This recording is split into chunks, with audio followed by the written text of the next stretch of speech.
Huling hirit ba kamo sa Pasko? Well, sagot na namin yan sa another gala natin ngayong Martes. Bisitahin naman natin ang isang Christmas theme village pasyalan na perfect for the whole family. Narito, panoorin natin lahat.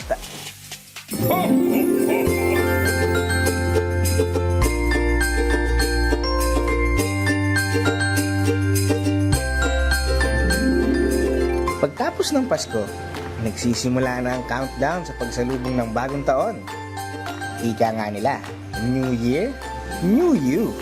Pero para ma-achieve ang new and better you ngayong 2025, kailangan mo munang balikan ang mga natutunan, matuto sa mga pagkakamali, at namnamin ang mga sandali na nagbibigiti at kasiyahan.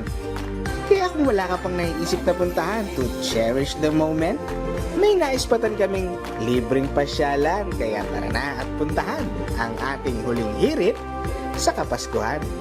Biyahe tayo sa Tipid Trips. Kung nasa QC ka, LRT tayo mula Monumento hanggang EDSA Taft.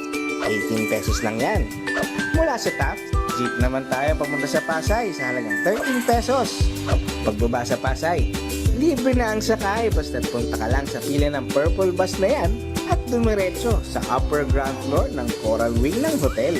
Enjoy mo lang muna ang walking hanggang makarating sa Christmas market at welcome sa Christmas Village.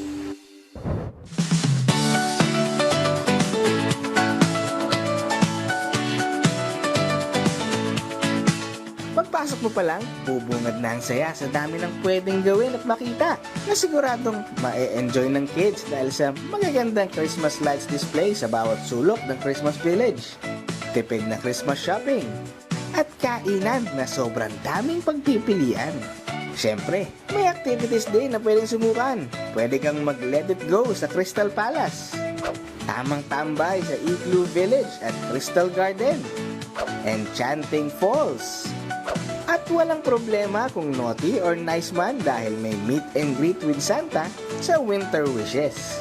Basta't bulong mo na lang kay Santa kung anong wish mo. Tulad niyan.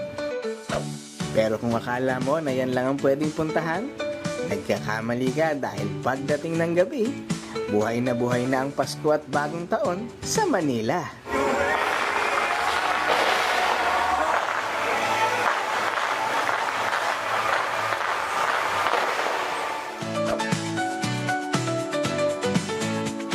Bukas ang Christmas Village at Bazaar until January 5, 2025 mula 1 p.m. to 11 p.m. araw-araw. Kaya pasok na pasok kung gusto mong salubungin ang bagong taon o humabol sa huling hirit sa Pasko.